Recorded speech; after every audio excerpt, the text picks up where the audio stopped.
تو جہاں آپ کو کسی موذی سے ایذا کا ڈر ہو اس وقت یہ آیت اگر پڑھ دی جائے تو یہ انسان کو فائدہ دیتی ہے۔ پھر ہم نے اس کا تجربہ اور بھی کیا کہ مثلا ایک بچی ہے، اس کی شادی ہوئی اور اب اس کو ساس بہت تنگ کرتی ہے، اس نے جینا حرام کیا ہوا ہے، یا اس کی نند ہے وہ اس کو تنگ کرتی ہے، تو ہم نے کہا کہ بھئی آپ صبح صبح اٹھا کریں، فجر کی نماز بھی پڑھا کریں اور یہ آیت پڑھ کے ان پہ دم کر دیا کریں، اللہ تعالیٰ ان کے شر سے حفاظت فرمائیں گے۔ ہم نے جتنے بندوں کو یہ بات بتائی 100% اس کا نتیجہ پایا ہم نے، ہر بندے نے کہا اللہ نے ہمیں ان کے شر سے نجات عطا فرما دی۔ پھر اس کا ایک اور بھی استعمال ہے کہ بعض بچیاں گھر سے نکلتی ہیں تو اوباش لڑکے ان کو تنگ کرتے ہیں، کالجوں یونیورسٹیوں میں جو لڑکیاں جاتی ہیں، تو اگر وہ اس آیت کو پڑھ کے پھونک دیا کریں تو راستے میں کوئی ان کو تنگ نہیں کرے گا، کسی سے ان کو ایذا نہیں ملے گی، اللہ ان کی حفاظت فرمائیں گے۔ تو اس آیت کے بہت سارے فوائد ہیں جو انسان ظاہری زندگی میں بھی حاصل کر سکتا ہے۔ وَجَعَلْنَا مِن بَيْنِ أَيْدِيهِمْ سَدًّا وَمِنْ خَلْفِهِمْ سَدًّا فَأَغْشَيْنَاهُمْ فَهُمْ لَا يُبْصِرُونَ۔ اس آیت کے عجیب اثرات ہم نے اپنی زندگی میں دیکھے ہیں۔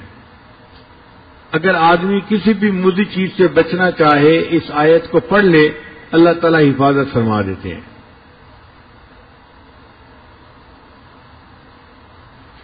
ہمیں سفر میں کئی مرتبہ مشکل پیش آتی ہے، ہمارے بیگ کے اندر کتابیں ہوتی ہیں مطالعے کے لیے یا بیانات کے نوٹس وغیرہ ہوتے ہیں، اور آج کل مختلف ملکوں میں ایئرپورٹ کے اوپر دینی لٹریچر جو ہے اس کی بہت زیادہ سختی ہے، یعنی ایسے تو کسی کے پاس سے اسلحہ نکل آئے تو اتنی سختی نہیں کرتے جتنا دینی کتاب کوئی نکل آئے تو اس پر سختی کرتے ہیں۔ ایک مرتبہ دبئی ایئرپورٹ پر میرا چھوٹا بیگ تھا، ہینڈ کیری جس کو کہتے ہیں، اس میں بیانات کے پیپر تھے، تو جب پاسپورٹ چیک کروانے کے بعد ہم آگے نکلے تو مشین والے نے چیک کیا اور اس نے میرا بیگ کھول کر دیکھا اور مجھ سے پوچھا کہ یہ کیا ہے۔ میں نے اسے بتایا کہ بھئی یہ میرے نوٹس ہیں، میں نے کتاب پڑھی اور جو مجھے پسند آئی بات وہ میں نے اس کے اوپر لکھ لی ہے۔ خیر وہ بندہ خاموش ہو گیا، اس نے بیگ بند کر دیا۔ جب آگے نکلے تو آگے ایک اور بھی چیک پوسٹ تھی، انہوں نے دوبارہ پھر بیگ کو چیک کیا۔ میں بڑا حیران، بھئی ایک دفعہ چیک کر لیا تو کافی ہے، دوسری دفعہ پھر چیک کیا۔ اب جب انہوں نے چیک کیا اور بیگ کھولا تو اس کے اندر کاغذات کو دیکھتے ہی پولیس والا فون کرنے بیٹھ گیا۔ اب میں حیران سوچ رہا ہوں کہ یا اللہ، یہ اپنے کسی افسر کو بلاتا ہے یا کس کو بلاتا ہے اور اس کو کیا چیز نظر آ گئی جو اتنی اہم ہے کہ کسی کو بلانے کی ضرورت پڑ گئی۔ تھوڑی دیر کے بعد ایک خاتون آ گئی اور اس نے آ کے میرے بیگ کو دیکھنا شروع کر دیا۔ اب وہ ایک ایک کاغذ کو پڑھ رہی تھی۔ اللہ کی شان کہ اس میں بخاری شریف کی جو اختتامی حدیث ہے اس کے نوٹس تھے۔ اس نے دیکھتے ہی مجھ سے پوچھا یہ بخاری شریف کی آخری حدیث کے نوٹس ہیں؟ میں نے کہا اچھا تم تقریریں کرتے ہو؟ میں نے کہا جی۔ پھر اس نے کہا اس کا مطلب یہ ہے کہ تم عالم ہو، یہاں بھی تقریریں کرو گے؟ میں نے کہا نہیں، ابھی تو میں یہاں پر 2 دن رکنے کے لیے آیا ہوں، پھر میں آگے جاؤں گا۔ وہ کہنے لگی کہ میں عالمہ ہوں اور مجھے انہوں نے صرف اسی لیے رکھا ہوا ہے کہ میں لوگوں کے پاس جو دینی لٹریچر ہے اس کو دیکھوں اور ان کو یہاں پہ روکوں۔ پھر اس نے میرے سارے نوٹس دیکھے، ان کے عنوان پڑھے، تو مجھے کہنے لگے کہ آپ کسی خاص فقہ کے اوپر تقریریں کرتے ہیں؟ میں نے کہا نہیں، میں مسائل کے بارے میں تقاریر نہیں کرتا، میں اصلاحی تقاریر کرتا ہوں۔ تو اللہ نے اس کے دل میں نرمی ڈال دی۔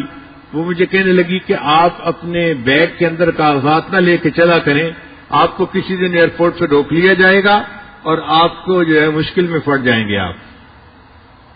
اب ہمیں فکر لاحق ہوئی کہ یا اللہ، یہ تو روز کا معاملہ ہے، کریں تو کیا کریں؟ پھر وہ مجھے کہنے لگی تھی کہ آپ یہ نوٹس کیوں ہر وقت ساتھ رکھتے ہیں؟ کتابیں آپ نے کیوں رکھی ہوئی ہیں؟ یہ 2-3 کتابیں تھیں. میں ان کا مطالعہ کرتا ہوں ہر وقت بیٹھ کے. پھر وہ حیران ہو کے پوچھ لگی کہ آپ کتابیں پڑھتے رہتے ہیں. تو میں نے اسے کہا کہ اس عمر میں اب کتابیں نہیں پڑھوں گا تو کیا ویڈیو گیم کھیلوں گا بیٹھ کے. تو اس بات پہ وہ ہنس پڑی، کہنے لگی اچھا ٹھیک ہے آپ جائیں. تو میری جان چھوٹ گئی. پھر اس کے بعد ہمیں پریشانی ہوئی کہ یا اللہ اب ان نوٹس کا کیا کریں، ہمیں ضرورت بھی پڑتی ہے، مختلف جگہوں پہ جانا ہوتا ہے، کبھی یہ بیان کرو کبھی وہ بیان کرو، تو نوٹس کا ہونا بھی ضروری اور ہیں بھی پابندیاں. تو ذہن میں خیال آیا کہ ہم قرآن مجید کی اس آیت کو کیوں نہ پڑھ لیا کریں. چنانچہ اس کے بعد تقریباً 8 سال ہو گئے یا 10 سال، میں جہاں جس ایئرپورٹ پہ بھی جاتا ہوں، جہاں بیگ چیک کرنے کی مشین ہوتی ہے یا عملہ ہوتا ہے، میں یہ آیت پڑھ کے ان پہ پھونک دیتا ہوں. وَجَعَلْنَا مِن بَيْنِ أَيْدِيهِمْ سَدًّا وَمِنْ خَلْفِهِمْ سَدًّا فَأَغْشَيْنَاهُمْ فَهُمْ لَا يُبْصِرُونَ. اللہ کی شان دیکھیں کہ پچھلے پھر 8-10 سال میں تک کسی نے کبھی مجھے کھڑا نہیں کیا.